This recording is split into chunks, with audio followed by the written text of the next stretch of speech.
Bonsoir à tous, merci de nous rejoindre pour cette édition régionale. La victoire d'Orange, l'opérateur pourra installer une antenne de téléphonie mobile à Sainte-Luce-sur-Loire.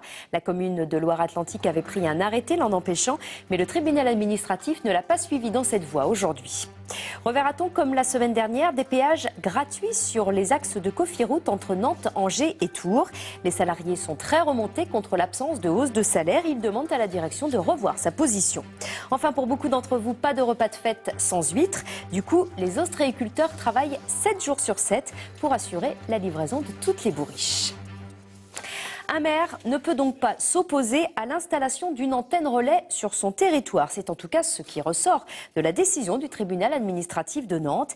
Il a donné raison aujourd'hui à l'opérateur Orange qui attaquait la mairie de Sainte-Luce-sur-Loire, près de Nantes. Elle avait pris en septembre un arrêté qui avait stoppé l'installation d'une antenne près d'habitation. Christelle Pinoff et Dominique Lemay. Le maire de Sainte-Luce avait pris un arrêté pour éviter le trouble à l'ordre public un soir tard, alors que des riverains s'opposaient physiquement au levage d'une antenne relais d'Orange à 20 mètres des habitations. Le tribunal a jugé ce motif irrecevable et a condamné le maire à une amende de 1 200 €.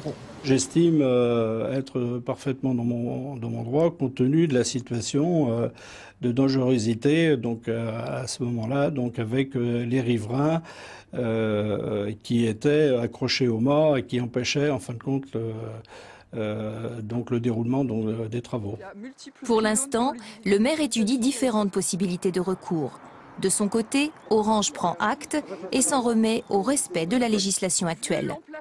Jusqu'à maintenant, on avait obtenu toutes les autorisations pour ce site. Il n'y avait pas de raison qu'on aille se focaliser sur un autre site. Jusqu'à maintenant, tout était OK de la part de la mairie et on avait toutes les autorisations possibles.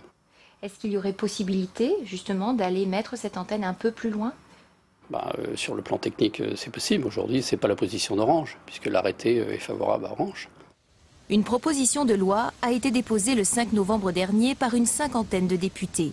Un article envisage la mutualisation des mâts des différents opérateurs. Ce que je souhaite, c'est que de nouvelles dispositions législatives soient prises dans le cadre du Grenelle des ondes, qui n'a pas l'air de beaucoup évoluer, de manière, si vous voulez, à rendre beaucoup plus contraignantes les conditions d'implantation des antennes, et puis aussi garantir aux maires un certain pouvoir justement sur l'implantation de ces antennes. En attendant des avancées dans l'arsenal réglementaire, les opposants montent la garde. Et sachez que sur notre site internet, vous trouverez beaucoup d'informations sur les antennes relais et notamment un lien vers un site qui vous permettra de savoir si vous êtes entouré d'ondes. Il suffit d'entrer votre adresse et vous avez le verdict. Rendez-vous donc sur france3.fr, région Ouest, puis Pays de la Loire.